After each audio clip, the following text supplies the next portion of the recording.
Hello, welcome to this edition of the Performance Wellness Team's monthly training objective. We're going to talk about active recovery. Active recovery is one part active, the other part recovery. So this is a day when you would normally take a rest, but rather than rest completely, we would like for you to stay active. So the active recovery exercises are something that's a little bit lighter fare, but it is to keep you active. It also helps promote moving the lactic acid out of the muscles after a heavy day of lifting or a harder day of exercise, and this would be the down day. So exercises like stretching, the standing, lunging, trunk rotations, resistance bands, things of that nature will help keep your body active, keep the muscles working, but also towards a recovery phase and not much of an active tear down muscle building phase. But you need the recovery phase to get the whole of the exercise benefits to the muscles, to the blood, to the oxygen, to the organism as a whole. So we're still staying active. We can get some self-myofascial release with a foam roller, our lacrosse ball, our massage sticks. We've talked about these before. You can continue to use these on a daily. They are good for after an exercise routine. They're good for your off day, your active recovery day, a light day, before and after exercise, or another part of the day. Anytime you have an opportunity to get on a foam roller, it helps to loosen up your spine, lower back, upper thighs, front and back, lateral glutes. The lacrosse ball or baseball is excellent for deep tissue massage in your shoulders up against the wall. There's great videos on YouTube for how to do that. I believe we've had some as well in the past, so you can go through the history of the videos and look that up.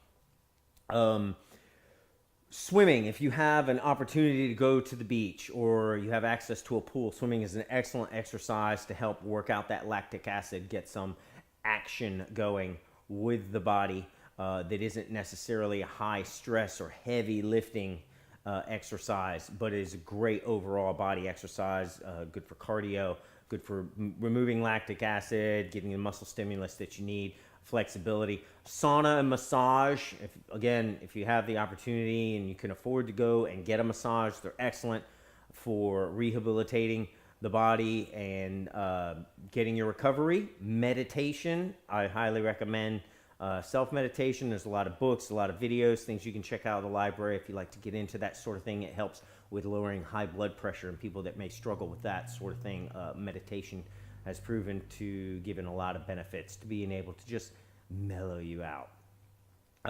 Yoga and Tai Chi, other forms of active meditation, if you will. You can look into that. We've touched on that topic before. I'm not going to spend too much time talking about all the details of some of those things that I just mentioned. I'd rather get into some of the other facets of some active recovery exercises that you can do at the station or at home to help you on your recovery day. So we're talking about active recovery, which means we're going to choose exercises that don't use a heavy load, more body weight exercise. So this is something you can do without equipment. You can do this at home. You can do this at station.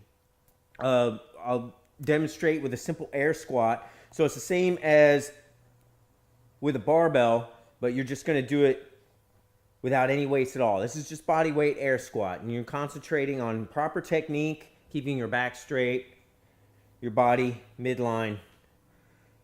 And you can change that up by doing a stepping side squat. Stepping out to the side with the squat. You can also do a lunge, keeping one leg straight and stepping to the side.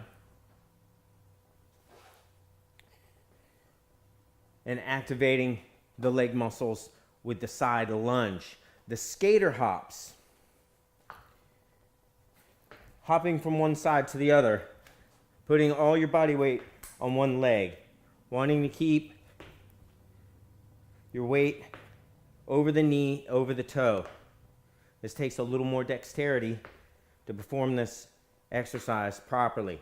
And as you build the strength and build the muscles necessary to hold that position, you can do them faster and more frequently. Froggers is another exercise you can do, which is kind of like a burpee, but a little bit easier. As you go down to the plank position and then hop back up, down, out, in, up, down, out. Bring your feet in and come up to a squat position. And again, once you perform the movement enough, you can increase your speed and frequency of the amount of repetitions. So some other body weight exercises that you can do are planks, but the standard plank is not the only thing that's available to you. There's a lot of variations to the plank. I could show you a few here. We have plank jacks, which is take it from the basic plank position and basically just do jumping jacks with your legs. There's plank hops, another variation. There's the plank oblique, just like a Spider-Man walk. You can actually walk forward across the floor in this position and backwards. There are the plank rotations, which are similar to the plank oblique, except now you're coming across the body with the knee and the kick out.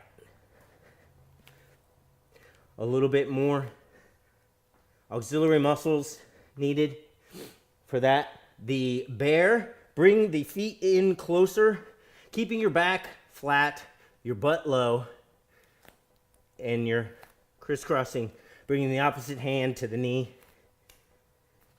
And now, if you want to put your knees on the floor, this will relieve some of the tension for the auxiliary muscles necessary, but you're going to reactivate them when you go to the bird dog. These are some yoga poses. Again, these are not the only ones available. There's donkey kicks, all kinds of variations that you can do. And I'm going to post a link to this MTO so that you can see other variations that you might enjoy. The fire hydrant, for its obvious connotation, is good to activate the hips. Again, you want to try and keep the back flat and just raise the hip. Don't lean and drop the opposite shoulder. Keep your shoulders square and lift from the hip. You want to activate those muscles. So that's plank exercises. There's some other exercises you can do from the floor on your mat. Again, these require no equipment. You can lay back, and you have glute bridges to bring your knees up, and you extend your hips. You can do one-legged glute bridges. Always, if you're going to do the right, follow it by doing the left side as well. You have the dead bug, which is lifting one arm and one leg of the opposite side.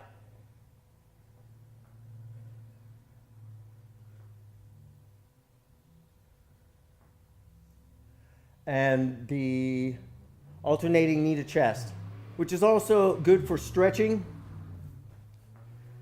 But if you don't have the necessary muscles to bring your knee all the way to your chest, this is also going to get the muscle memory that you need to get into this position. This helps a lot with people who don't have a lot of flexibility. So even just doing this and then bringing the knee to the chest with your hands tends to free up these muscles, get some flexibility in the hips where we need it the most. The hips are a big culprit for lower back pain.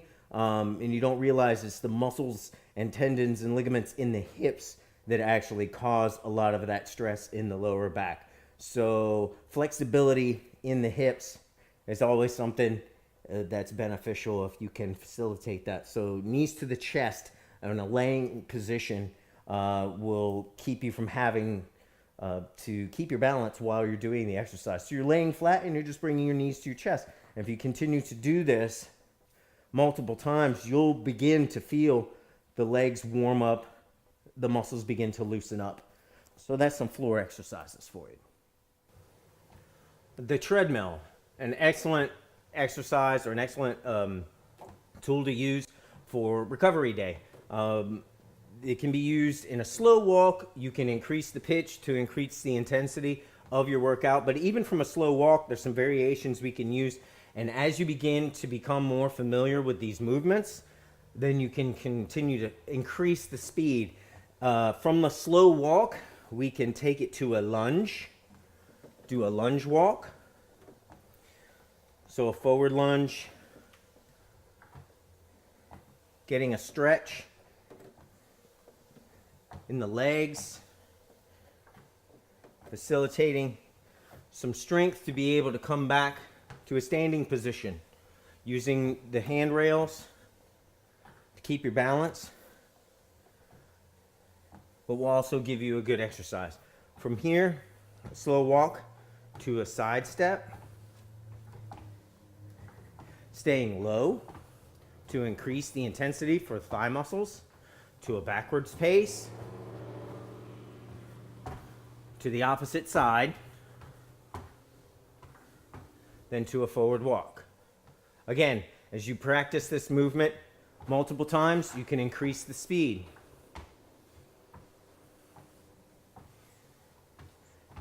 And increase the speed on the treadmill. So I hope that you realize there are a multitude of ways of remaining active even on your recovery day. I'm a big fan of stretching and getting the muscles loose, so flexibility is always something you can work on. We don't have to call it a recovery. It should be a constant, trying to remain flexible. But it keeps the muscles active, it moves out the lactic acid, and it promotes better health. And it relieves muscle soreness. So there's many benefits to staying flexible, using your stretching. Another form of active recovery is jump rope. It also increases coordination, timing, breath control. So pick up a jump rope and see how many you can do, and then increase that number. See if you can do 100 in a row, and have fun with it. Enjoy yourselves. This is health and wellness, and we want everybody to be healthy and well and increase your performance. So that's what we're here for. So I'm going to put a link in the MTO so you can see these movements and more for doing bodyweight exercises on your active recovery day. Good luck.